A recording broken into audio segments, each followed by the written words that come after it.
एक गांव में हरिया नाम का एक आदमी अपनी पत्नी नीमा के साथ रहता था। हरिया का फलों का बहुत बड़ा बाग था। वो सुबह से अपने बाग में काम करता और शाम को घर लौट आता था। वो शहर जाकर अपने बाग के फल मंडी में बेचता और अच्छा खासा कमाता था। हरिया के घर में किसी चीज की कोई कमी नहीं थी। एक दिन हरिया हमेशा की तरह सुबह सुबह बाग में जा रहा था कि तभी उसकी पत्नी नीमा उसे आवाज देती है, अजी शाम को मेरे घर के लिए भी थोड़े से आम ले आना। ठीक है, ले आऊंगा आम। हरिया बाग में पहुंचता है तो वहाँ अच्छी खासी धूप हो रही होती है। हरिया एक बड़े से आम के पेड़ के नीचे एक चारपाई बिछा लेता है और उस पर बैठ जाता है। उस पेड़ पर बड़े ही पके हुए और बढ़िया आम लग रहे होते हैं। अरे वाह, क्या आम लगे हैं, इसके तो अच्छे पैसे मिलेंगे। एक काम करता हूँ, इसी में से नीमा के लिए आम ले जाऊंगा, वो बड़ी खुश होगी। हरिया पूरा दिन बाग में काम करता है और शाम को घर जाते वक्त उस पेड़ से कुछ बढ़िया बढ़िया आम तोड़कर रख लेता है। उसके बाद हरिया घर के लिए निकल पड़ता है। घर पहुंचकर हरिया नीमा को आवाज देता है, हाँ जी मैं आ गई, बताओ ना क्या लेकर आए हो। तुम्हारे पसंदीदा आम। आम? सच्ची? हाँ हाँ सच। चलो जल्दी से ठेले से आम निकाल लो, फिर आराम से खाने के साथ खाएंगे। नीमा जैसे ही थैले को खोलकर देखती है तो उसे बड़ा ही गुस्सा आता है। ये क्या है? अरे क्या हुआ भाग्यवान, क्यों गुस्सा हो रही हो? ऐसे खाए हुए आम देखकर कौन गुस्सा नहीं होगा। पूरा थैला बस गुठलियों से भरा पड़ा है। गुठलियों से? कैसी बात कर रही हो नीमा, मैं खुद ताजे ताजे बढ़िया आम तोड़ कर लाया हूँ, तो रास्ते में आते आते इन्हें कौन खा गया? वो मुझे क्या पता, अब मैं जा रही हूँ सोने और दोबारा मेरे साथ ऐसा मजाक मत करना। हरिया को समझ ही नहीं आता कि आखिर थैले में रखे हुए आम गुठली कैसे बन गए। वो उस रात यही सोचते सोचते सो जाता है। अगले दिन जब वो सुबह उठकर फिर से अपने आम के बाग में जाता है, पूरा दिन वो बाग में काम करता है, फिर थककर उसी आम के पेड़ के नीचे चारपाई पर सो जाता है। पेड़ पर बैठी चुड़ैल गुस्से से हरिया को देखने लगती है। ये फिर आ गया मेरे आम लेने, ये चाहे कुछ भी कर ले पर मैं इसे बाग से एक भी आम नहीं ले जाने दूंगी। ये बाग मेरा है, बस मेरा। चुड़ैल पेड़ पर बैठी एक के बाद एक आम खाती रहती है और गुठली नीचे फेंकती रहती है। हरिया के आसपास काफी सारी गुठली इकट्ठा हो जाती है। चुड़ैल को आम इतने पसंद होते हैं कि वो आम खाना बंद नहीं करती। इस बार जब वो आम खाकर आम की गुठली नीचे फेंकती है तो वो सीधा हरिया के सिर पर जा लगती है। हरिया हड़बड़ाकर उठ जाता है। कौन है? कौन है? किसने मुझे मारा?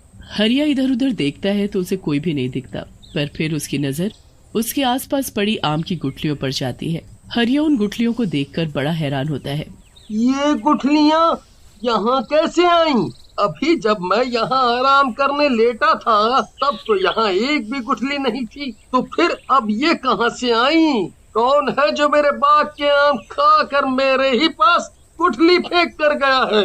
और हिम्मत तो देखो जरा, गुठली मेरे मुंह पर मार कर गया है। जो भी है मैं उसे छोड़ूंगा नहीं। पागल आदमी, इसे कभी पता नहीं चलेगा ये किसका काम है। हरिया फिर से नीमा के लिए ताजे मीठे आम तोड़ने लगता है। चुड़ैल जब हरिया को आम तोड़ते देखती है तो उसे बड़ा गुस्सा आता है। वो गुस्से में लाल हो जाती है। इसकी फिर से हिम्मत हो गई जो मेरे आम लेकर जा रहा है। लगता है इस बार इसे अच्छा सबक सिखाना पड़ेगा। काफी आम हो गए हैं, चलो अब घर चलता हूँ, काफी देरी हो गई है। हरिया जैसे ही घर जाने लगता है तभी चुड़ैल पेड़ से नीचे कूद पड़ती है और हरिया का पीछा करने लगती है। हरिया को उस दिन घर जाते जाते रात हो जाती है। जब वो घर जा रहा होता है तो आसपास बहुत शांति होती है। हरिया को अचानक अपने पीछे किसी के चलने का एहसास होता है। हरिया जल्दी से पीछे मुड़कर देखता है पर पीछे तो कोई भी नहीं होता। अजीब बात है, अभी कोई तो था जो मेरे पीछे चल रहा था, पर यहाँ तो कोई नहीं है। खैर मैं जल्दी घर पहुँचता हूँ। हरिया वापस घर की तरफ बढ़ने लगता है और फिर से उसे पीछे किसी के चलने का एहसास होता है। हरिया झट से पीछे देखता है तो वहाँ इस बार भी कोई नहीं होता। हरिया घबरा जाता है और जल्दी जल्दी चलने लगता है। जल्दी जल्दी चलने के चक्कर में हरिया के हाथ से उसका आम का ठेला गिर जाता है। हरिया उन आमों को जमीन से उठा ही रहा होता है कि अचानक उसके मुंह के आगे चुड़ैल आकर बैठ जाती है। क्या हुआ हरिया, सारे आम गिर गए?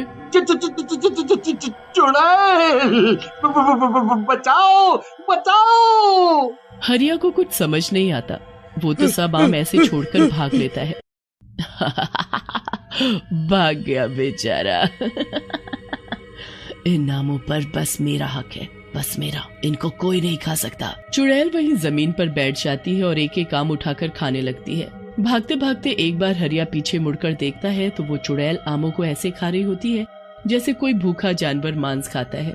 चुड़ैल बड़े मजे से आम खाने में लगी होती है और हरिया भागते भागते अपने घर पहुंचता है। वो बहुत ही बुरी तरह हाँफ रहा होता है।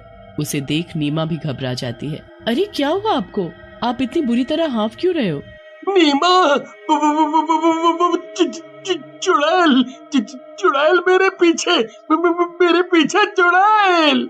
क्या बात कर रहे हो चुड़ैल? हाँ नीमा, मैं झूठ नहीं बोल रहा। मैंने उसे खुद अपनी इन आँखों से बिल्कुल करीब से देखा है। और पता है, भागते भागते जब मैंने उसे एक बार पीछे मुड़कर देखा तो वो ऐसे आम खा रही थी जैसे जन्मों से भूखी हो। आम चुड़ैल खा रही थी? मुझे तो अब शक हो रहा है कि कल जो आम आप लेकर आए थे वो कहीं इस चुड़ैल ने तो गायब नहीं कर दिए और उसमें गुठली भर दी। हाँ नीमा, तुम सही बोल रही हो, पर आखिर ये चुड़ैल हमारे पीछे क्यों पड़ गई है? ये हमसे चाहती क्या है? पता नहीं जी, ये तो वही जाने। खैर अभी हम सो जाते हैं, वही ठीक रहेगा। हरिया और नीमा दोनों सो जाते हैं। सुबह हरिया जल्दी उठ जाता है क्योंकि उसे आम लेकर मंडी पहुंचना होता है। नीमा, अरे ओ नीमा, रास्ते के लिए तुमने खाना बांध दिया है ना? हाँ हाँ, मैंने सब रख दिया है। ठीक है, मैं पहले बाग में जा रहा हूँ, फिर आम तोड़कर उनको बाजार में शहर बेचने जाऊंगा। आते वक्त मुझे रात हो जाएगी तो तुम अपना ध्यान रखना। हरिया अपनी बैलगाड़ी लेकर बाग की तरफ चल पड़ता है। बाग में पहुंचकर वो पके पके आम तोड़कर टोकरी में भरने लगता है। देखते ही देखते काफी टोकरी भर जाते हैं। उसके बाद हरिया उस पेड़ के पास पहुंचता है जिस पर चुड़ैल रहती है। हरिया उस पेड़ से भी आम तोड़ना शुरू कर देता है। पेड़ में बैठी चुड़ैल हरिया को दिखाई नहीं देती, इसलिए वो बड़े ही मजे से आम तोड़ तोड़ कर टोकरी में भरने लगता है। पर जब चुड़ैल उसे ऐसा करते देखती है तो उसका खून खौल उठता है। इसकी इतनी हिम्मत कि ये फिर मेरे आम लेने की कोशिश कर रहा है। ये मेरे आम यहाँ से नहीं ले जा सकता। हरिया सारे टोकरे एक एक करके बैलगाड़ी में रख कर शहर के लिए निकल पड़ता है। चुड़ैल भी झट से उसकी बैलगाड़ी पर कूद कर बैठ जाती है। हरिया को महसूस होता है कि कोई उसकी बैलगाड़ी में कूदा है और वो जल्दी से पीछे मुड़कर देखता है तो उसे उस बैलगाड़ी में बैठी वो चुड़ैल दिखाई ही नहीं देती। हरिया आगे बढ़ता है। रास्ते में चुड़ैल एक आम का टोकरा खोलती है और उसमें से आम खाना शुरू कर देती है। वो तो कुछ ही देर में पूरे टोकरे के आम खा जाती है। उसके बाद वो दूसरा टोकरा खोलती है और उसके भी आम खत्म कर देती है। धीरे धीरे वो चुड़ैल सारे टोकरों के आम खा जाती है और टोकरों को वापस ढक देती है। कुछ देर बाद हरिया शहर पहुंचता है और टोकरे मंडी में उतार कर आम बेचने लगता है। आम ले लो, आम ताजे रसीले मीठे आम, आओ आओ जल्दी आओ और सबसे बढ़िया आम खाओ। हरिया की आवाज सुनकर वहाँ कुछ लोग आम लेने आते हैं।